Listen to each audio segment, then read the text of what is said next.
এরা কিভাবে যেন গ্রেপ্তারের পরে জামিন পেয়ে যায়। মোহাম্মদপুর এটা ইটস এ ক্রাইম সিচুয়েশন।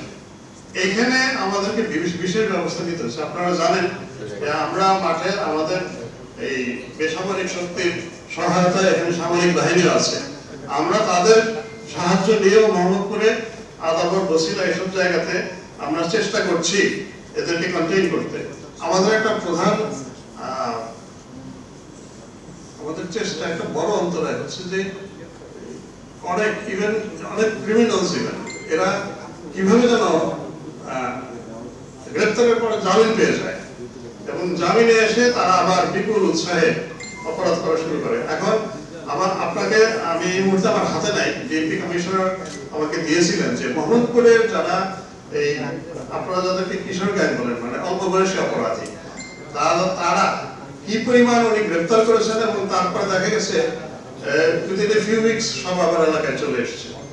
এখন এইগুলোকে কন্টেইন করার জন্য আমরা নানান কায়দা কানুন করছি।